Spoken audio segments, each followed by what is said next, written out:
iPlus training സൊല്യൂഷൻ്റെ പുതിയൊരു വീഡിയോയിലേക്ക് ഏവർക്കും സ്വാഗതം. നമ്മൾ കഴിഞ്ഞ ക്ലാസ്സിലൊക്കെ പഠിച്ചുകൊണ്ടിരുന്നത് ബിസിനസ് പ്രൊഫഷണൽ ഇൻകത്തെ പറ്റിയിട്ടാണ്. അതിലെ പ്രധാനപ്പെട്ട ഇതിലെ കമ്പോണൻസ് ആണ് നമ്മൾ കഴിഞ്ഞ ക്ലാസ്സിലൊക്കെ ഡിസ്കസ് ചെയ്തിട്ടുണ്ടായിരുന്നത്. അപ്പം നമുക്ക് ഇന്ന് ഡിസ്കസ് ചെയ്യാനായിട്ടുള്ളതും ഇതുപോലെ ഉള്ളൊരു ഡിഡക്ഷൻ തന്നെയാണ്. ദ ഡിഡക്ഷൻ ഈസ് ഡിപ്രീസിയേഷൻ എന്നൊരു ഡിഡക്ഷനാണ് ആ ഒരു ഭാഗത്ത് വരിക. ഡിപ്രീസിയേഷൻ്റെ സെക്ഷൻ നമ്മൾ നോക്കണം. 1 second. Depreciation section is very, very important. Depreciation section ആണ് section 32. Depreciation section 32 ഇതിനെപ്പറ്റി പറയുന്നത്. നമുക്ക് നോക്കാം.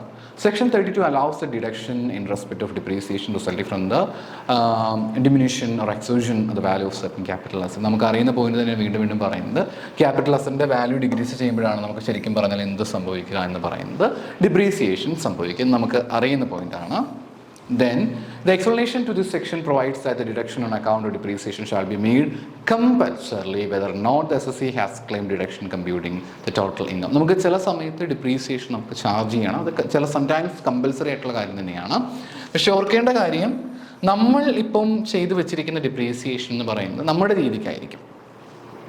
ഓക്കെ, അപ്പം നമ്മൾ സാധാരണ ഡിപ്രീസിയേഷൻ ചെയ്താൽ എന്താ ഉദ്ദേശിച്ചത്? നമ്മൾ ഡിപ്രീസിയേഷനും കൂടെ നമ്മൾ സാധാരണ ചെയ്യാറുള്ളത്, ഡിപ്രീസിയേഷൻ നമ്മൾ എന്തായിട്ട് ട്രീറ്റ് ചെയ്യുകയാണ്? നമ്മൾ എക്സ്പെൻസസ് ആയിട്ടായിരിക്കും ട്രീറ്റ് ചെയ്യുക. ഉറപ്പായിട്ട് നമ്മൾ ആ സൈഡിലായിരിക്കും കാണിക്കുക. നമുക്ക് നമ്മുടെ രീതി അനുസരിച്ച് കൊണ്ട് നമ്മൾ ഡിപ്രീസിയേഷൻ്റെ വാല്യൂ കമ്പ്യൂട്ട് ചെയ്യും. ചില സമയത്ത് നമുക്ക് 5% ചാർജ് ചെയ്യുക, ചില സമയത്ത് 10% ചിലപ്പോൾ 20% ഇതൊക്കെ ശരി തന്നെയാണ്. ഡിപ്രീസിയേഷൻ്റെ പ്രത്യേകത എന്ന് പറയുന്നത് ഇത് എപ്പോഴും നമ്മുടെ ഇൻകത്തിൽ നിന്നുമായിരിക്കും. എപ്പോഴും ഈ വാല്യൂസ് കുറച്ച് കാണിക്കും. നമ്മുടെ ഇൻകത്തിൽ നിന്നുമായിരിക്കും നമ്മൾ ഈ വാല്യൂസ് എപ്പോഴും കുറച്ച് കാണിക്കുന്നത്. അപ്പം അതുകൊണ്ട് തന്നെ ഇൻകം ടാക്സ് ആക്ട് പ്രകാരം ചില റേറ്റുകൾ കൃത്യമായിട്ടും പറയുന്നുണ്ട്, ചില കണ്ടീഷൻസ് കൃത്യമായിട്ടും പറയുന്നുണ്ട്. ആ കണ്ടീഷൻസ് അംഗീകരിച്ചുകൊണ്ട് മാത്രമേ നമുക്ക് ഡിപ്രീസിയേഷൻ്റെ വാല്യൂ കുറയ്ക്കുവാനായിട്ട് പറ്റുകയുള്ളൂ. ചില കണ്ടീഷൻസ് വളരെ കൃത്യമായിട്ട് പറയുന്നുണ്ട്. ആ കണ്ടീഷൻസ് അനുസരിച്ച് മാത്രമേ നമുക്ക് ഡിപ്രീസിയേഷൻ്റെ വാല്യൂ കുറയ്ക്കുവാനായിട്ട് പറ്റുകയുള്ളൂ. That is A most important thing. അതല്ലാതെ നമ്മൾ നമ്മുടെ ഇഷ്ടത്തിന് വെച്ചിരിക്കുന്ന ഡിപ്രീസിയേഷൻ അതേപോലെ തന്നെ നമുക്കത് കുറയ്ക്കുവാനായിട്ട് പറ്റുകയില്ല. ചില കാര്യങ്ങൾ കൃത്യമായിട്ട് പറയുന്നുണ്ട്, അതനുസരിച്ച് മാത്രമേ നമുക്ക് ഡിപ്രീസിയേഷൻ കുറയ്ക്കുവാനായിട്ട് പറ്റുകയുള്ളൂ. The asset in the respect which depreciation claim must belong to either of the following categories. പല കാറ്റഗറീസ് ആയിട്ട് നമ്മൾ അസറ്റുകൾ ഡിവൈഡ് ചെയ്തിട്ടുണ്ട്. എസ്പെഷ്യലി ക്യാപിറ്റൽ അസറ്റുകൾ നമ്മൾ ഡിവൈഡ് ചെയ്തിട്ടുണ്ട്. ആദ്യത്തെ കാറ്റഗറി എന്ന് പറയുന്നത് buildings, machinery, plant, furniture. It is being the tangible asset. ആദ്യ കാറ്റഗറിക്കകത്ത് വരുന്നതാണ് building, machinery, plant of furniture. ഇവിടെയൊക്കെ പ്രത്യേകത എന്താണ്? ഇവയെല്ലാം ടാഞ്ചിബിൾ അസറ്റാണ്. നമുക്കറിയുന്ന കാര്യം തന്നെയാണ്. ഇവയെല്ലാം തന്നെയും ടാഞ്ചിബിൾ ആയിട്ടുള്ള അസറ്റുകളാണ്. എസ്പെഷ്യലി ബിൽഡിങ്സും മെഷീനറിയും പ്ലാന്റും ഫർണിച്ചറും തുടങ്ങിയ കാര്യങ്ങളെല്ലാം തന്നെയും ടാഞ്ചിബിൾ ആയിട്ടുള്ള അസറ്റുകൾ ആണ്. Know-how, patent, copyrights, trademarks, licenses, franchises and any other business or commercial rights similar in nature being intangible asset acquired on and after 1st April 1998. പിന്നെ അത് കൂടാതെ വരുന്ന മറ്റ് ചില അസറ്റുകളെ പറ്റി കൂടി ഇവിടെ പറയുന്നുണ്ട്. നോഹൗ ഉണ്ട്, പേറ്റൻസ് ഉണ്ട്, കോപ്പിറൈറ്റ്സ് ഉണ്ട്, ട്രേഡ് മാർക്സ് ഉണ്ട്, ലൈസൻസ് ഉണ്ട്, ഫ്രാഞ്ചൈസീസ് പോലെയുള്ള നമുക്ക് കാണാൻ സാധിക്കാത്ത ചില അസറ്റുകളുണ്ടല്ലോ. നമ്മുടെ കണ്ണുകൾ കൊണ്ട് നമുക്ക് കാണാനോ തൊടുവാനോ സാധിക്കാത്ത ചില അസറ്റുകളുണ്ട്. അത്തരം അസറ്റുകൾ നമ്മൾ വിളിക്കുന്ന പേര് എന്തായിരുന്നു? ഇൻടാഞ്ചിബിൾ അസറ്റുകൾ നമ്മൾ അവയെ വിളിക്കും. നമ്മൾ എന്ത് വിളിക്കും? അവയെ ഇൻടാഞ്ചിബിൾ അസറ്റുകൾ എന്ന് വിളിക്കും. അത്തരത്തിലുള്ള ഇൻടാഞ്ചിബിൾ അസറ്റുകൾ നമുക്ക് എവിടെ ഉൾപ്പെടുത്തുവാനായിട്ട് പറ്റും? ഈ ഡിപ്രീസിയേഷന് വേണ്ടി ഉൾപ്പെടുത്തുവാനായിട്ട് പറ്റും. പക്ഷേ അവിടെ അമോർട്ടൈസേഷൻ എന്ന രീതിയിലേക്കാണ് കാര്യങ്ങൾ വരുന്നത്. എന്നാലും നമുക്കത് ഉൾപ്പെടുത്തുവാനായിട്ട് സാധിക്കും. ഇത്തരത്തിലുള്ള ഇൻടാഞ്ചിബിൾ അസറ്റുകൾ നമ്മൾ വാങ്ങിക്കേണ്ടത് ഇന്ന് ഡേറ്റിന് ശേഷം അല്ലെങ്കിൽ ഏത് ഡേറ്റിന് ശേഷമായിരിക്കണം? It is acquired after 1st April 1998 April 1 ശേഷം നമ്മൾ അക്യൂർ ചെയ്തിരിക്കുന്ന ഇത്തരം അസറ്റുകളെ പറ്റിയിട്ടാണ് ഇവിടെ പറഞ്ഞിരിക്കുന്നത്. 1998 ശേഷം നമ്മൾ അക്യൂർ ചെയ്തിരിക്കുന്ന അസറ്റുകളാണ് ഇവിടെ ഉൾപ്പെടുത്തിയിട്ടുള്ളത്. The depreciation in the value of any other capital asset cannot be claimed as deduction from the business income and no depreciation is allowable on the just see that.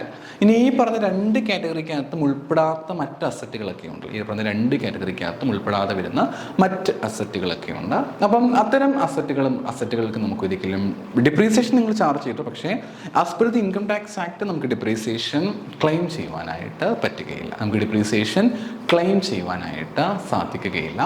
No depreciation is allowable on the cost of the land own which the building is erected, because the term building refers to only a superstructure but not the land on which has been erected.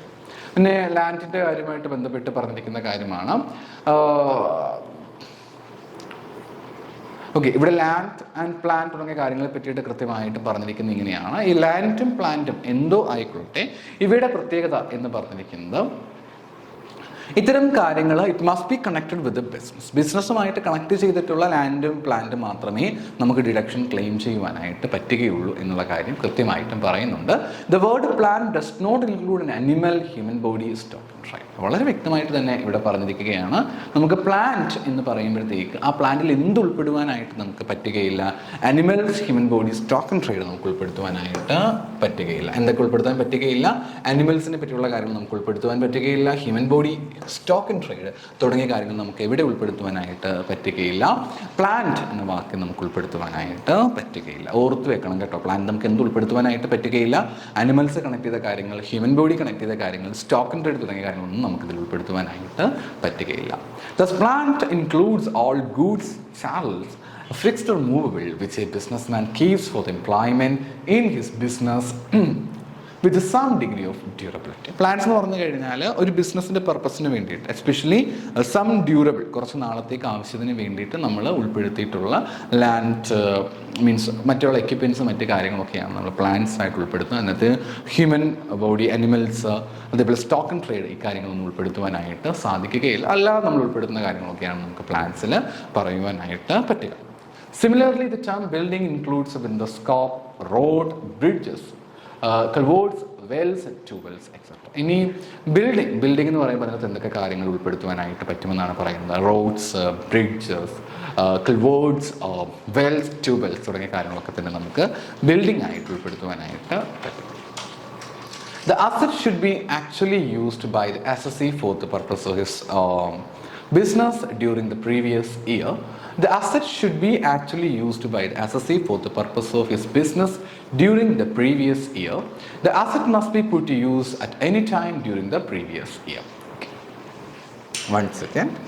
നമുക്ക് ആ point ഒന്നും കൂടെ ഒന്ന് ശ്രദ്ധിക്കാം. The asset should be actually used by the assessee for the purpose of his business during the previous year.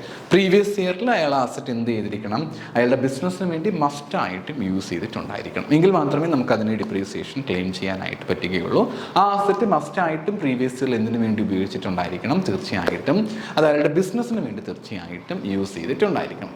The asset must be put to use at any time during the previous year. ഏത് സമയത്ത് വേണമെങ്കിലും, previous ഇയറിൽ ഏത് സമയത്ത് വേണമെങ്കിലും ആകാം. പക്ഷേ previous ഇയറിൽ അസറ്റ് മസ്റ്റായിട്ടും ഉപയോഗിച്ചിട്ടുണ്ടായിരിക്കണം. The amount of depreciation allowance is not proportionate to the period of use during the previous year. It depends on the time. നമ്മൾ സമയം വെച്ചിട്ടാണ്. പക്ഷേ ഭയങ്കരമായിട്ട് നമ്മുടെ അക്കൗണ്ടൻസിലൊക്കെ ഉള്ളതുപോലെ നമുക്ക് ടൈം, ആ ഒരു കാൽക്കുലേഷൻസ് അങ്ങനെ നമുക്ക് ഒരിക്കലും പറയുവാനായിട്ട് പറ്റുകയില്ല. അക്കൗണ്ടൻസിലെ കാൽക്കുലേഷൻ ഇസ് സംതിങ് ഡിഫറെൻറ്റ്, ഇവിടുത്തെ കാൽക്കുലേഷൻ ഇസ് സംതിങ് ഡിഫറെൻറ്റ്. അപ്പോൾ രണ്ട് രീതിയിലാണ് നമ്മൾ ഡിപ്രീസിയേഷൻ്റെ കാര്യങ്ങളും മറ്റുമൊക്കെ കമ്പ്യൂട്ട് ചെയ്യുക എന്നുള്ളതാണ് ഇവിടെ ഉദ്ദേശിക്കുന്നത്. The asset is used for less than 180 days. നമ്മളൊരു 180 ഡേയ്സിന് താഴെയായിട്ടാണ് നമ്മൾ അസറ്റ് മറ്റ് യൂസ് ചെയ്യുന്നതെങ്കിൽ, however it has been provided that where any asset is acquired by the assessee during the previous year and is put to use for the purposes of the business or profession for a period of less than 180 days, depreciation shall be allowed at 50% of the allowable depreciation according to the percentage prescribed in respect of the block of asset comprising such asset. It is significant to note that the restriction applies only to the year of acquisition and not for the subsequent years. Please note that. ഞാൻ ഇവിടെ ആ point ഒന്ന് വ്യക്തമാക്കി തരാം. Okay, ഇപ്പം depreciation നമ്മൾ charge ചെയ്തിട്ടുള്ളത് 5% ആണ് എങ്കിൽ, ഇപ്പം ഞാനൊരു അസറ്റ് അക്യൂർ ചെയ്തിട്ടുള്ളത്, ഇപ്പോൾ ഒരു ഫിനാൻഷ്യൽ ഇയർ എന്ന് പറഞ്ഞാൽ അല്ലെങ്കിൽ പ്രീവിയസ് ഇയർ എന്ന് പറഞ്ഞാൽ 365 ഡേയ്സ് ആയിരിക്കും വരിക, 365 ഡേയ്സ് ആയിരിക്കും വരിക. പക്ഷേ ഞാൻ അക്യൂർ ചെയ്ത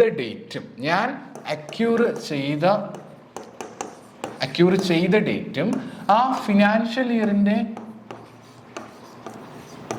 എൻഡ് ഡേറ്റും തമ്മിൽ ഡിഫറൻസ് നോക്കിയപ്പോഴത്തേക്ക് it is less than 180 days ആണെങ്കിൽ, if it is less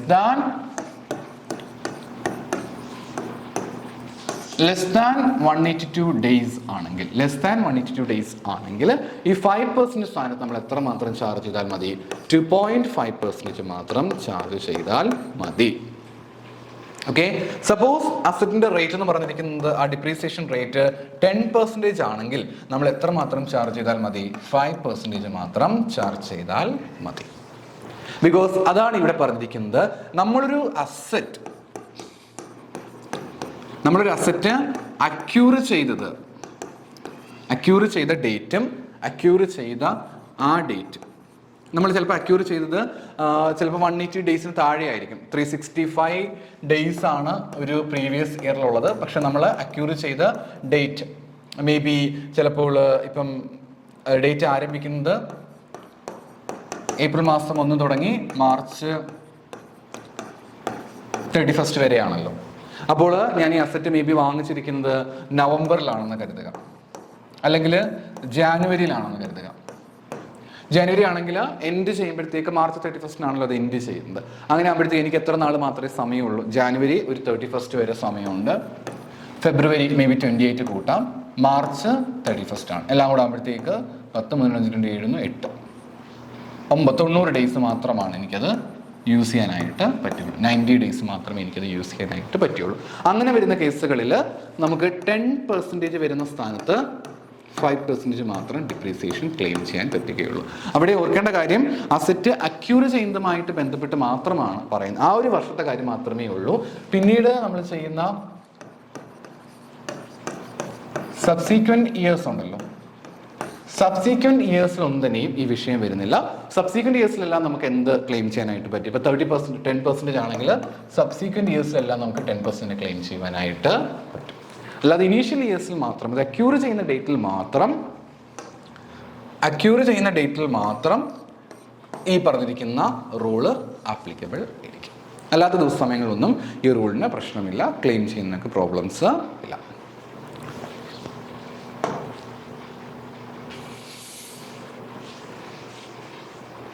Okay. It is significant to note that this restriction is applies only to the year of acquisition and not for subsequent years.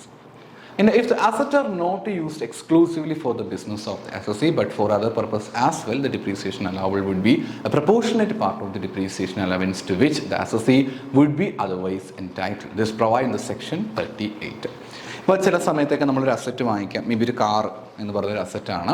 അത് car 2 പർപ്പസുകൾക്ക് വേണ്ടിയിട്ടും use ചെയ്യുകയാണ്. Car എന്ന് പറഞ്ഞിരിക്കുന്നത് 2 പർപ്പസുകൾക്ക് വേണ്ടി use ചെയ്യുകയാണ്. Car ചിലപ്പം ബിസിനസ്സിൻ്റെ ആവശ്യങ്ങൾക്ക് വേണ്ടി യൂസ് ചെയ്യാം, നമ്മുടെ പേഴ്സണൽ ആവശ്യങ്ങൾക്ക് വേണ്ടിയിട്ടും യൂസ് ചെയ്യാം. അപ്പോൾ അങ്ങനെയൊക്കെ വരുന്ന സാഹചര്യം ഉണ്ടാവുകയാണെങ്കിൽ പ്രപ്പോർഷനേറ്റ് ആയിട്ട് നമ്മുടെ ബിസിനസ്സിന് വേണ്ടി നമ്മൾ എന്തുമാത്രം ചിലവാക്കിയിട്ടുണ്ട്, അതുപോലെ തന്നെ ബിസിനസ്സിന് വേണ്ടി ചിലവാക്കിയ കാര്യവും ദെൻ പേഴ്സണൽ ആവശ്യങ്ങൾക്ക് വേണ്ടി എന്തുമാത്രം ചിലവാക്കിയിട്ടുണ്ട്, ആ രീതിയിൽ പ്രപ്പോർഷനേറ്റ് ആയിട്ട് നോക്കിയതിന് ശേഷം മാത്രം ഡിപ്രീസിയേഷൻ ചാർജ് ചെയ്താൽ മതിയായിരിക്കും. അതല്ലാതെ എല്ലാം കൂടെ ചേർത്ത് ഒരുമിച്ച് ബിസിനസ്സിൻ്റെ ആ രീതിയിലേക്ക് നമുക്ക് ഡിപ്രീസിയേഷൻ ചാർജ് ചെയ്യാനായിട്ട് പറ്റുകയില്ല. പ്രപ്പോർഷനേറ്റ് ആയ രീതിയിൽ നമുക്ക് ഡിപ്രീസിയേഷൻ കാണുവാനായിട്ട് പറ്റും. ദെൻ അതനുസരിച്ച് മാത്രം നമുക്ക് ഡിപ്രീസിയേഷൻ്റെ കാര്യങ്ങൾ മറ്റും നോക്കിയാൽ മതിയായിരിക്കും. അത് സെക്ഷൻ 38 വളരെ കൃത്യമായിട്ട് അതിനെപ്പറ്റി പറയുന്നുണ്ട്. Depreciation would be allowable to the owner even in the respect of assets which are actually worked or utilized by another person, example lessee or licensee. ഇപ്പോൾ സാധാരണ ഇപ്പം അസറ്റിൻ്റെ ഓണേഴ്സിനാണ് നമുക്ക് ഡിപ്രീസിയേഷൻ മറ്റും ക്ലെയിം ചെയ്യാനായിട്ട് സാധിക്കുക. പക്ഷേ അതിപ്പം ലീസിന് കൊടുത്തിരിക്കുന്ന അസറ്റുകളാണ്. അപ്പോൾ അത് ലെസ്സി ആയിരിക്കുമല്ലോ യൂസ് ചെയ്തിട്ടുണ്ടായിരിക്കുക. ലെസർ ലെസ്സി റിലേഷൻഷിപ്പാണ് അവിടെ വരിക. അപ്പോൾ ലെസ്സി ആയിരിക്കും സ്വാഭാവികമായിട്ടും അത് യൂസ് ചെയ്തിട്ടുണ്ടായിരിക്കുക. അപ്പോൾ ലൈസൻസിന് കൊടുക്കുക, ലൈസൻസി ആയിരിക്കുക. അപ്പോൾ അങ്ങനെയൊക്കെ വരുമ്പോഴത്തേക്ക് യൂസ് ചെയ്ത ആൾക്ക് ഡിപ്രീസിയേഷൻ ആ രീതിയല്ല ഉള്ളത്. അതിൻ്റെ യഥാർത്ഥ ഓണർ ആരാണോ അദ്ദേഹത്തിനായിരിക്കും ഡിപ്രീസിയേഷൻ മറ്റും ക്ലെയിം ചെയ്യുവാനായിട്ട് പറ്റുക. അദ്ദേഹത്തിനാണ് ഡിപ്രീസിയേഷൻ മറ്റും ക്ലെയിം ചെയ്യാനായിട്ട് സാധിക്കുക. അത് നമുക്ക് തീർച്ചയായിട്ടും ഇവിടെ ക്ലെയിം ചെയ്യുവാനായിട്ട് പറ്റുകയും ചെയ്യും. Depreciation would be allowable to the owner even in the respect of assets which are actually worked or utilized by another person, example is licensee. The deduction on account of depreciation would be allowed under the section to the owner who has let on hire his building, machinery, plant, furniture, provide that letting out of such asset is the business of the assessee. അപ്പോൾ ഓർക്കേണ്ട കാര്യം ഇത്രയേ ഉള്ളൂ. വാടകയ്ക്കൊക്കെ എടുത്തിരിക്കുന്ന property മറ്റുമൊക്കെയാണ് depreciation claim ചെയ്യാനായിട്ടൊന്നും പറ്റുകയില്ല. ഓണേഴ്സിന് മാത്രമേ depreciation claim ചെയ്യാനായിട്ട് പറ്റുകയുള്ളൂ. അത് വളരെ പ്രധാനപ്പെട്ട കാര്യമാണ്. ഇപ്പം ഓണർ മെഷീനറി പ്ലാന്റ് പോലെയുള്ള കാര്യങ്ങളൊക്കെ ഉണ്ടെങ്കിൽ അത് ലെറ്റ് ഔട്ട് ആയിട്ട് കൊടുക്കുകയാണ് എങ്കിൽ ഓണേഴ്സിന് മാത്രമേ ഡിപ്രീസിയേഷൻ ക്ലെയിം ചെയ്യാനായിട്ട് പറ്റുകയുള്ളൂ. അതല്ലാതെ അതിലുപയോഗിക്കുന്ന അസസി അവർക്കത് യൂസ് ചെയ്യാൻ ഡിപ്രീസിയേഷൻ ക്ലെയിം ചെയ്യുവാനായിട്ട് പറ്റുകയില്ല. ഓണേഴ്സിന് മാത്രമേ ഡിപ്രീസിയേഷൻ ക്ലെയിം ചെയ്യുവാനായിട്ട് പറ്റുകയുള്ളൂ. In other case where the letting out of such asset does not constitute the business of the assessee, the deduction account of depreciation would still be allowed under section 57(2). പിന്നെ പറയുന്നൊരു കാര്യം, in other case where the letting out of such asset does not constitute the business of the assessee the deduction. Okay, പിന്നീട് ഡിപ്രീസിയേഷൻ്റെ കാര്യം പറ്റും പറയുന്നത് section 57(2) പ്രകാരം let out പ്രോപ്പർട്ടീസുമായിട്ട് ബന്ധപ്പെട്ട ഡിപ്രീസിയേഷനെ പറ്റി പിന്നീട് ഇൻകം ഫ്രം അതർ സോഴ്സിലൊക്കെ കൃത്യമായിട്ടും പിന്നീട് ഇതിനെപ്പറ്റി ഡിസ്കസ് ചെയ്യുന്നുണ്ട്. പക്ഷേ ബിസിനസ്സിലെ ഡിപ്രീസിയേഷനെ പറ്റിയിട്ട് ഇവിടെയാണ് പറയുന്നത്. നമ്മളിവിടെ പറയുന്ന കാര്യങ്ങളൊക്കെ ബിസിനസ് കണക്ട് ചെയ്ത ഡിപ്രീസിയേഷൻ ആണ് ഈ പറയുന്നത്. The assessee must own the asset whole or partially. Okay, ഒന്നുകിൽ ആ ഒരു അസറ്റ് ഹോളായിട്ട് അസസി ഓൺ ചെയ്തിട്ടുണ്ടായിരിക്കണം, അറ്റ്ലീസ്റ്റ് പാർഷ്യലായിട്ടെങ്കിലും ആ അസറ്റ് ഈ അസസി ഓൺ ചെയ്തിട്ടുണ്ടായിരിക്കണം. ഹോളായിട്ടോ പാർഷ്യലായിട്ടോ ഈ അസറ്റ് ആര് ഓൺ ചെയ്തിട്ടുണ്ടായിരിക്കണം? അസസി കൃത്യമായിട്ടും ഓൺ ചെയ്തിട്ട് ഉണ്ടായിരിക്കണം. In the case of building, the assessee must own the superstructure and not necessarily the land on which the building is constructed. ഞാൻ already പറഞ്ഞ point തന്നെയാണ്. ഇപ്പം ഒരു ബിൽഡിംഗ് എന്ന് പറയുമ്പോഴത്തേക്ക് ബിൽഡിങ്ങും ലാൻഡും ഉണ്ടായിരിക്കും. അപ്പം പക്ഷേ ബിൽഡിംഗ് സത്യം പറഞ്ഞാൽ ബിൽഡിംഗ് ലാൻഡ് ഒരുമിച്ചാണ് എല്ലായ്പ്പോഴും നമ്മൾ പരിഗണിക്കാറുള്ളത്. പക്ഷേ ടാക്സിൽ വ്യക്തമായിട്ട് പറയുകയാണ് ആ ബിൽഡിംഗ് ആരുടെ പേരിലാണോ ഉള്ളത് ആ ബിൽഡിങ്ങിനായിരിക്കും ഓണർഷിപ്പ് കൊടുക്കുക. ഓക്കെ, ഒരു ബിൽഡിംഗ് ഉണ്ടെങ്കിൽ ആ ബിൽഡിംഗ് ആരുടെ പേരിലാണ്. ഇപ്പോൾ ബിൽഡിങ്ങിൽ ഇപ്പോൾ 4-5 നിലയൊക്കെ ഉണ്ടായിരിക്കും, അതിൽ തന്നെ പല പല കടകളും ഷോപ്പൊക്കെ ഉണ്ടായിരിക്കും. അപ്പം ചിലപ്പം ഒരു ഷോപ്പായിരിക്കാം അല്ലെങ്കിൽ ഒരു ഫ്ലാറ്റ് ആയിരിക്കാം നമ്മൾ എടുക്കുക. അപ്പോൾ ബിൽഡിങ്ങിൻ്റെ ഒരു പാർട്ടാണ് എടുക്കുന്നത്, അല്ലാതെ ലാൻഡും കൂടെ ചേർത്തിട്ടല്ല എടുക്കുന്നത്. അപ്പോൾ അങ്ങനെ വരുമ്പോഴത്തേക്ക് ബിൽഡിംഗ് ആരുടെ പേരിലാണോ ഉള്ളത് അയാൾക്കാണ് ആ ഒരു ബിൽഡിങ്ങിൻ്റെ ഡിപ്രീസിയേഷൻ പരിഗണിക്കുവാനായിട്ട് പറ്റുക. In such case, the assessee should be the lessee of the land in which building stands, and the deed must be provided that the building will belong to the lessor of the land upon the expiry of the period of lessee. അപ്പോൾ ഒരു lesser lessee relationship ആണ് ഇവിടെ കാണുക എന്നാണ് പറഞ്ഞു വരുന്നത്.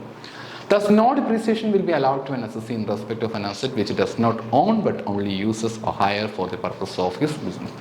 ഞാൻ നിരവധി തവണ പറഞ്ഞൊരു പോയിന്റ് തന്നെയാണ്. ഹയർ ചെയ്യുക, ലീസിന് എടുക്കുക, ഇങ്ങനെയൊക്കെ പറയുന്ന കാര്യങ്ങൾക്ക് ഒരിക്കലും നമുക്ക് ഡിപ്രീസിയേഷൻ ക്ലെയിം ചെയ്യുവാനായിട്ട് സാധിക്കുകയില്ല. അങ്ങനെയുള്ള കാര്യങ്ങൾക്ക് ഒരിക്കലും നമുക്ക് ഡിപ്രീസിയേഷൻ ക്ലെയിം ചെയ്യുവാനായിട്ട് പറ്റുകയില്ല. ഡിപ്രീസിയേഷൻ നമുക്ക് ക്ലെയിം ചെയ്യണമെങ്കിൽ തീർച്ചയായിട്ടും ആ അസറ്റ് നമ്മൾ ഓൺ ചെയ്തിട്ടുണ്ടായിരിക്കണം. നമുക്ക് ഡിപ്രീസിയേഷൻ എപ്പോഴാണ് ക്ലെയിം ചെയ്യാൻ സാധിക്കുക? ആ അസറ്റ് നമ്മൾ ഓൺ ചെയ്തിട്ടുണ്ടെങ്കിൽ മാത്രമേ നമുക്ക് ഡിപ്രീസിയേഷൻ ക്ലെയിം ചെയ്യുവാനായിട്ട് പറ്റുകയുള്ളൂ. അസറ്റ് നമ്മൾ ഓൺ ചെയ്തിട്ടുണ്ടെങ്കിൽ മാത്രമേ നമുക്ക് എന്ത് ക്ലെയിം ചെയ്യുവാനായിട്ട് സാധിക്കുകയുള്ളൂ? ഡിപ്രീസിയേഷൻ നമുക്ക് ക്ലെയിം ചെയ്യുവാനായിട്ട് പറ്റുകയുള്ളൂ. അത് ഓർത്ത് വെക്കേണ്ട ഒരു പോയിന്റ് ആണ്. However, in this connection, the students may note the explanation 1 to section 32 provides that where the business profession of the assessee is carried on in a building not owned by him, but in respect of which the assessee holds the right of occupancy, and any capital expenditures incurred by the assessee for this purpose of the business profession or in the construction of any structure of doing any work by the way of renovation, extension, improvement to the building, then depreciation will be allowed as if the said structure of the work in building is owned by the assessee. വളരെ വ്യക്തമായിട്ട് പറയുന്ന ഒരു പോയിന്റാണത്. നിങ്ങളൊരു building ownership, നിങ്ങളൊരു building എടുക്കുകയാണ്, വാടകയ്ക്ക് എടുക്കുകയാണ്. അപ്പോൾ ആ ബിൽഡിങ് നിങ്ങൾ എടുത്തു. അപ്പോൾ ബിൽഡിംഗ് എടുത്തു കഴിഞ്ഞപ്പോഴത്തേക്ക് ആ ബിൽഡിംഗ് നിങ്ങൾ പലതരത്തിലുള്ള റിനോവേഷൻസ് നടത്തുകയാണ്. നമ്മൾ പലതരത്തിലുള്ള കാര്യങ്ങൾ ആ ബിൽഡിങ്ങിലേക്ക് കൊണ്ടുവരികയാണ്, പല റിനോവേഷൻസും നമ്മൾ ചെയ്യുകയാണ്. അപ്പോൾ അങ്ങനെ റിനോവേഷൻസ് മറ്റുമൊക്കെ നമ്മൾ ചെയ്യുന്ന സമയത്ത് ഓർക്കേണ്ട വളരെ പ്രധാനപ്പെട്ട പോയിന്റാണ്, നമ്മൾ റിനോവേഷനും മറ്റുമൊക്കെ ചെയ്യുമ്പോഴത്തേക്ക് നമുക്ക് അതിലൊരു ക്യാപിറ്റൽ എക്സ്പെൻഡിച്ചർ ഉണ്ടാവുകയാണ് എങ്കിൽ നമുക്കൊരിക്കലും ഡിപ്രീസിയേഷൻ അവിടെ ക്ലെയിം ചെയ്യുവാനായിട്ട് പറ്റുകയില്ല. എന്തുകൊണ്ട് നമുക്ക് ഡിപ്രീസിയേഷൻ ക്ലെയിം ചെയ്യാനായിട്ട് സാധിക്കുകയില്ല? ബിക്കോസ് നമ്മളത് വാടകയ്ക്ക് എടുത്തിരിക്കുകയാണ്, അല്ലാതെ ബിൽഡിങ്ങിൻ്റെ ഓണർഷിപ്പ് നമ്മളല്ല, അല്ലെങ്കിൽ ബിൽഡിങ്ങിൻ്റെ ഓണർഷിപ്പ് നമ്മുടെ പേരിലില്ല, നമ്മൾ ബിൽഡിങ്ങിൻ്റെ ഓണറും അല്ല. അതുകൊണ്ട് തന്നെ അത്തരം കാര്യങ്ങൾ നമുക്ക് ഡിപ്രീസിയേഷൻ ക്ലെയിം ചെയ്യുവാനായിട്ട് പറ്റുകയില്ല എന്നുള്ള പോയിന്റാണ് ഇവിടെ പറയുന്നത്. Depreciation is allowable not only in respect of the asset wholly owned by the assessee, but also in respect of asset partially owned by him and used for the purpose of his business or profession. Depreciation allow ചെയ്തിരിക്കുന്നത് ഒരു business പൂർണ്ണമായിട്ടും assessee on ചെയ്യണം നിർബന്ധമൊന്നുമില്ല. Partially ആയിട്ട് business ആ ഒരു property on ചെയ്താലും മതി. പൂർണ്ണമായിട്ടും ബിസിനസ്സിൻ്റെ പ്രോപ്പർട്ടി ഓൺ ചെയ്യണമെന്നില്ല, പാർഷ്യലി ആയിട്ട് പ്രോപ്പർട്ടി ഓൺ ചെയ്താലും മതി. എങ്കിലും നമുക്ക് ഡിപ്രീസിയേഷൻ അവിടെ ക്ലെയിം ചെയ്യുവാനായിട്ട് പറ്റും.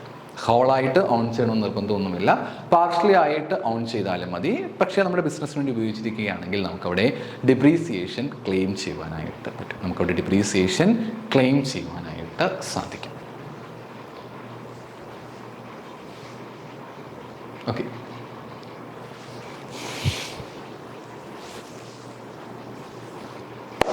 ഇതിനടുത്തൊരു പോയിന്റാണ് സ്പെസിഫിക് ഡിഡക്ഷൻസ്. നമ്മളിനി പഠിക്കുവാൻ പോകുന്ന പോയിന്റാണ് സ്പെസിഫിക് ഡിഡക്ഷൻ. എക്സാമിന് ഈ ഒരു ഭാഗത്ത് നിന്ന് ചോദ്യങ്ങൾ ചോദിച്ച് കണ്ടിട്ടുണ്ട്, പലതവണ ചോദ്യങ്ങൾ ഞാൻ ചോദിച്ച് കണ്ടിട്ടുണ്ട്. അപ്പം എന്തൊക്കെയാണ് നമുക്ക് സ്പെസിഫിക്, അല്ലെങ്കിൽ എന്താണ് സ്പെസിഫിക് ഡിഡക്ഷൻ എന്ന് നോക്കാം. This section authorises deduction of certain specific expenses. ചില സ്പെസിഫിക് എക്സ്പെൻസസുമായിട്ട് ബന്ധപ്പെട്ട ഡിഡക്ഷൻസ് ആണ് നമുക്കിവിടെ കാണുവാനായിട്ട് പറ്റുക. The items of the expenditure and the condition under which such expenditure are deductible. First, the insurance premium on stock. നമ്മൾ ആദ്യം തന്നെ കാണുന്നത് ഇൻഷുറൻസ് പ്രീമിയമാണ്. സ്റ്റോക്ക് കണക്ട് ചെയ്തുകൊണ്ടുള്ള ഇൻഷുറൻസ് പ്രീമിയമാണ് നമുക്കിവിടെ കാണാൻ സാധിക്കും. എന്ത് കണക്ട് ചെയ്തുകൊണ്ട് ഇൻഷുറൻസ് പ്രീമിയമാണ്? സ്റ്റോക്ക് കണക്ട് ചെയ്തുകൊണ്ടുള്ള ഇൻഷുറൻസ് പ്രീമിയമാണ് നമുക്കിവിടെ കാണാനായിട്ട് പറ്റുക. സെക്ഷൻ 36(1) ക്ലോസ് 1ലാണ് ഇതിനെപ്പറ്റി പറയുക. സെക്ഷൻ 36(1) ക്ലോസ് 1ലാണ് ഇതിനെപ്പറ്റി പറയുന്നത്. ഇൻഷുറൻസ് പ്രീമിയം ഓൺ സ്റ്റോക്സിനെ പറ്റി പറയുന്നത്. Insurance premium on stocks. If insurance policy has been taken out against risk, damage or destruction of the stock or stock of the business or profession, the premium paid is deductible. Okay, ഒരു insurance policy ഇവിടെ എടുത്തിരിക്കുകയാണ്. എന്തിനു വേണ്ടി? റിസ്കിന് against ആയിട്ട്. നമുക്ക് അറിയാം റിസ്കിന് against ആയിട്ടാണ് സ്റ്റോക്കുമായിട്ട് ബന്ധപ്പെട്ട് വരുന്ന റിസ്ക്. സ്റ്റോക്കിൻ്റെ ഡാമേജ്, സ്റ്റോക്കിൻ്റെ ഡിസ്ട്രക്ഷൻസ്, അങ്ങനെയൊക്കെ വരുമ്പോഴത്തേക്ക് നമ്മൾ ഇൻഷുറൻസ് എടുത്തിരിക്കുകയാണ്. അവിടെ പ്രീമിയം നമ്മൾ പേ ചെയ്തിരിക്കുകയാണ്. പ്രീമിയം നമ്മളവിടെ പേ ചെയ്തിരിക്കുകയാണ് എങ്കിൽ നമുക്ക് അത്തരം ഇൻഷുറൻസ് പ്രീമിയം ഡിഡക്റ്റ് ചെയ്യുവാനായിട്ട് സാധിക്കുന്നതാണ്. നമുക്ക് അത്തരം ഇൻഷുറൻസ് പ്രീമിയം നമുക്ക് ഡിഡക്റ്റ് ചെയ്യുവാനായിട്ട് സാധിക്കുന്നതാണ്.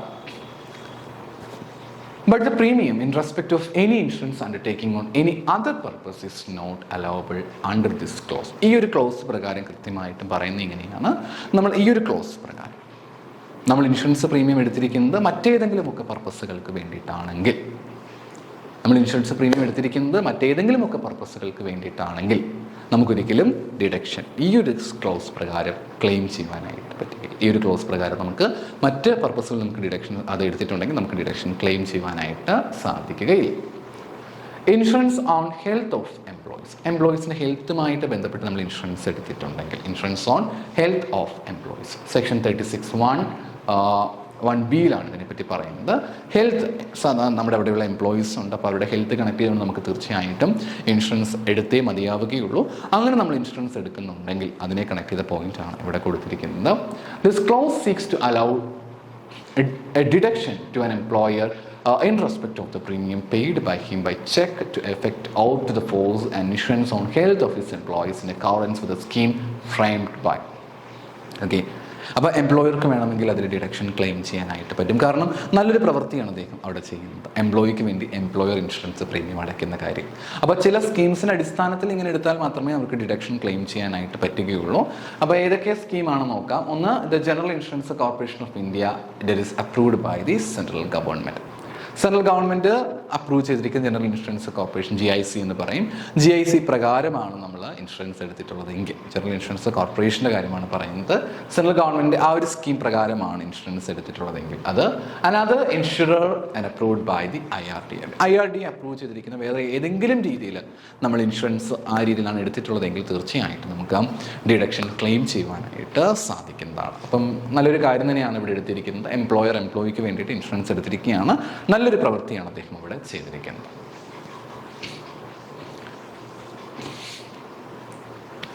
ബോണസ് ആൻഡ് കമ്മീഷൻ സെക്ഷൻ 36(1)(2) പ്രകാരമാണ് ബോണസ് ആൻഡ് കമ്മീഷൻ്റെ കാര്യം പറയുന്നത്. These are deductible in full provided the sum paid to the employees as bonus or commission shall not be payable to them as profit or dividend if it had not been paid as bonus or commission. ഇനി എംപ്ലോയീസിന് മറ്റുമൊക്കെ നമ്മൾ ബോണസും കമ്മീഷനായിട്ടൊക്കെ ഓർക്കണം, profit അങ്ങനെയല്ല കൊടുക്കുന്നത്, പകരം ബോണസായിട്ടോ കമ്മീഷനായിട്ടോ എന്തെങ്കിലുമൊക്കെ amount ആർക്ക് കൊടുക്കുകയാണ്? എംപ്ലോയീസ് കൊടുക്കുകയാണ്. ഓക്കെ, എംപ്ലോയീസ്ക്ക് എന്ത് കൊടുക്കുകയാണ്? ബോണസായിട്ടോ കമ്മീഷനായിട്ടോ എന്തെങ്കിലും എമൗണ്ട് കൊടുക്കുകയാണ്. എംപ്ലോയീസിന് ബോണസായിട്ടോ കമ്മീഷനായിട്ടോ നമ്മൾ എമൗണ്ടും മറ്റും കൊടുക്കുകയാണ്. It is a provision intended to safeguard against a private company or an association escaping tax by distributing a part of its profit by way of bonus amongst members or employees of their own concern instead of distributing the money as dividend or profit. It's very, very important point. നമ്മൾ dividend ആയിട്ടും അങ്ങനെ profit ആ രീതിയിൽ കൊടുക്കുകയാണെങ്കിൽ നമുക്കൊരിക്കലും deduction claim ചെയ്യുവാനായിട്ട് as per this section പറ്റുകയില്ല. പകരം നമ്മൾ ബോണസായിട്ടോ കമ്മീഷനായിട്ടോ ഡിഡക്ഷൻസ് കൊടുക്കുകയാണെങ്കിൽ നമുക്ക് ഈസി ആയിട്ട് ഡിഡക്ഷൻ ക്ലെയിം ചെയ്യുവാനായിട്ട് പറ്റും. ബോണസായിട്ടോ കമ്മീഷനായിട്ടോ കൊടുക്കുന്നുണ്ടെങ്കിൽ നമുക്ക് തീർച്ചയായിട്ടും ഡിഡക്ഷൻ ക്ലെയിം ചെയ്യുവാനായിട്ട് പറ്റും. അതല്ലാതെ ഡിവിഡൻ്റായിട്ടോ ലാഭത്തിൻ്റെ പങ്കായിട്ടോ അങ്ങനെയൊക്കെ കൊടുക്കുകയാണ്. ബോണസ് എന്ന് പറഞ്ഞാൽ അങ്ങനെ തന്നെയാണ്, പക്ഷേ പ്രോഫിറ്റ് എന്ന രീതിയിലോ അല്ലെങ്കിൽ ഡിവിഡൻ്റായിട്ടോ ഒക്കെ കൊടുക്കുക, അങ്ങനെ കൊടുക്കുകയാണെങ്കിൽ ഒരിക്കലും നമുക്ക് ഈ സെക്ഷൻ പ്രകാരം ഡിഡക്ഷൻ ക്ലെയിം ചെയ്യാനായിട്ട് സാധിക്കുകയില്ല. എന്താണെങ്കിൽ മാത്രമേ ഡിഡക്ഷൻ ക്ലെയിം ചെയ്യാനായിട്ട് സാധിക്കുകയുള്ളൂ. ബോണസ് ആയിട്ടോ കമ്മീഷനായിട്ടോ കൊടുക്കുന്നുണ്ടെങ്കിൽ മാത്രമേ നമുക്ക് ഡിഡക്ഷൻ ക്ലെയിം ചെയ്യുവാനായിട്ട് പറ്റുകയുള്ളൂ. ഇനി മറ്റൊരു സെക്ഷൻ പറയുന്നത് ഇൻട്രസ്റ്റ് ഓൺ ബോറോവ്ഡ് ക്യാപിറ്റൽ ആണ്. Interest on borrowed capital. In the case of genuine business borrowings the department cannot disallow any part of the interest on the ground that the rate of interest is unreasonably high except in the case of falling under section 14A. Under section 36(1), deduction of interest is allowed in respect of capital borrowed for the purpose of business and profession in the computation of income under the head of profit or gains of business or profession. ഇനി borrowed capital നമ്മൾ interest കൊടുക്കുകയാണ്. ഒരു business മുന്നോട്ട് പോകണമെങ്കിൽ സ്വന്തം സോഴ്സിൽ നിന്ന് മാത്രം പൈസ എടുത്ത് ബിസിനസ്സിന് മുന്നോട്ട് പോകാൻ സാധിക്കുകയില്ല. തീർച്ചയായിട്ടും നമ്മൾക്ക് പലപ്പോഴും ബോറോ ചെയ്യേണ്ടതായിട്ട് വരും. നമുക്ക് പലപ്പോഴും ഇൻട്രസ്റ്റ് ലോണോ അല്ലെങ്കിൽ മറ്റ് ക്യാപിറ്റലൊക്കെ ജനങ്ങളുടെ കയ്യിൽ നിന്നൊക്കെ വാങ്ങിക്കേണ്ടതായിട്ട് വരും. നമ്മൾ അങ്ങനെ വാങ്ങിക്കുന്ന ക്യാപിറ്റലിനെ വിളിക്കുന്ന പേരാണ് ബോറോവിഡ് ക്യാപിറ്റൽ. നമ്മൾ അങ്ങനെ വാങ്ങിക്കുന്ന ക്യാപിറ്റലിനെ വിളിക്കുന്ന പേരെന്താണ്? ബോറോവിഡ് ക്യാപിറ്റൽ. അങ്ങനെ ബോറോ ചെയ്തിട്ടുള്ള ബോറോവിഡ് ക്യാപിറ്റലുണ്ട് നമ്മൾ അതിന് ഇൻട്രസ്റ്റ് കൊടുക്കുന്നുണ്ടെങ്കിൽ, ബോറോവിഡ് ക്യാപിറ്റൽ നമ്മൾ ഇൻട്രസ്റ്റ് പേ ചെയ്യുന്നുണ്ടെങ്കിൽ തീർച്ചയായിട്ടും നമുക്കത് ഡിഡക്ഷൻ ക്ലെയിം ചെയ്യുവാനായിട്ട് പറ്റും. സെക്ഷൻ 36(1) പ്രകാരം നമുക്ക് ഡിഡക്ഷൻസ് തീർച്ചയായിട്ടും ക്ലെയിം ചെയ്യുവാനായിട്ട് സാധിക്കുന്നതാണ്. Capital may be borrowed for several purposes like for acquiring the capital asset or to pay off trading debt or loss etc. നമുക്ക് ക്യാപിറ്റൽ അസറ്റ് അക്യൂർ ചെയ്യുന്നതിന് വേണ്ടിയിട്ടോ അല്ലെങ്കിൽ ട്രേഡ് ഡെറ്റ് ലോസ് തുടങ്ങിയ കാര്യങ്ങളൊക്കെ പേ ഓഫ് ചെയ്യാൻ വേണ്ടിയിട്ടൊക്കെയാണ് ഉപയോഗിക്കുന്നതെങ്കിൽ we can claim that. The scope of the expression of this purpose of business is very wide. Capital may be borrowed in the course of the existing business as well as for acquiring asset or extension of the existing business. ഞാൻ പറഞ്ഞ point തന്നെയാണ്. ഒന്നുകിൽ നമ്മുടെ നിലവിലുള്ള ബിസിനസ്സിന് വേണ്ടിയിട്ട് അല്ലെങ്കിൽ അവിടുത്തെ ക്യാപിറ്റൽ അസറ്റുകൾക്ക് വേണ്ടിയിട്ട് നമ്മളതല്ല എങ്കിൽ നമ്മൾ ബിസിനസ്സുകൾ മറ്റൊക്കെ എക്സ്റ്റെൻഡ് ചെയ്യാൻ വേണ്ടിയിട്ടൊക്കെ നമുക്കിത് യൂസ് ചെയ്തിട്ടുണ്ടെങ്കിൽ നമുക്ക് ഡിഡക്ഷൻ ക്ലെയിം ചെയ്യുവാനായിട്ട് പറ്റും. Explanation to section 41(1) clarify that the interest related period after the asset is first put to use cannot be capitalized. അതായത് ക്യാപിറ്റലൈസ് ശേഷം നമ്മൾ യൂസ് ചെയ്യുകയാണെങ്കിൽ നമുക്കൊരിക്കലും ഡിഡക്ഷൻ ക്ലെയിം ചെയ്യുവാനായിട്ട് പറ്റുകയില്ല. Interest in respect of capital borrowed for any period from the date of borrowing to the date on which the asset was first put to use should normally be capitalized. അതായത് നമ്മൾ എന്നാണോ ആ ഒരു asset capitalise നമ്മൾ ആ borrowed capital വാങ്ങിച്ചിരിക്കുന്നത്, അത് വാങ്ങിച്ച് നമ്മൾ എന്നാണോ അസറ്റ് യൂസ് ചെയ്തിട്ടുള്ളത് അത്രയും സമയത്തേക്കുള്ള ഇൻട്രസ്റ്റ് നമുക്ക് ക്യാപിറ്റലൈസ് ചെയ്യുവാനായിട്ട് പറ്റും. However, there was scope for the HSST to claim it as revenue expenditure. നമുക്ക് വേണമെങ്കിൽ അതിനെ ക്യാപിറ്റലൈസ് ചെയ്യുന്നതിന് പകരമായിട്ട് ഒരു പ്രൊവിഷൻ ഉണ്ട്, റവന്യൂ എക്സ്പെൻഡിച്ചർ ആയിട്ട് നമുക്ക് വേണമെങ്കിൽ അതിനെ ക്ലെയിം ചെയ്യുവാനായിട്ട് പറ്റും. It has now been provided that no such deduction shall be allowed in respect of any amount interest paid in respect of capital borrowed for the acquisition of new asset for the extension of existing business or profession for any period beginning from the date on which the capital was borrowed, acquisition of the asset till the date on which such asset was first put to use. നമ്മൾ പറഞ്ഞ കാര്യത്തിന് വീണ്ടും പറഞ്ഞു വരികയാണ്. നമ്മൾ ആ ഒരു കേസിലേക്ക് വരുമ്പോഴത്തേക്ക് നമുക്ക് ഡിഡക്ഷൻസ് അങ്ങനെ ക്ലെയിം ചെയ്യുവാനായിട്ട് പറ്റുകയില്ല. It is significant to note here that even after the amendment of the scope for the claiming such interest as revenue expenditure in respect of existing business still പിന്നീട് നമുക്ക് വേണമെങ്കിൽ ക്യാപിറ്റൽ എക്സ്പെൻഡിച്ചറിന് പകരമായിട്ട് revenue expenditure രീതിയിലാണ് claim ചെയ്യുന്നതെങ്കിൽ നമുക്ക് deductions claim ചെയ്യുവാനായിട്ട് പറ്റും. നമുക്ക് ഇനിയും ധാരാളം ഡിഡക്ഷൻസ് പഠിക്കുവാനായിട്ടുണ്ട്. വരുന്ന ക്ലാസ്സിൽ നമുക്ക് നോക്കാം. മറ്റൊരു വീഡിയോയുമായി നമുക്ക് വീണ്ടും കാണാം. Thank you.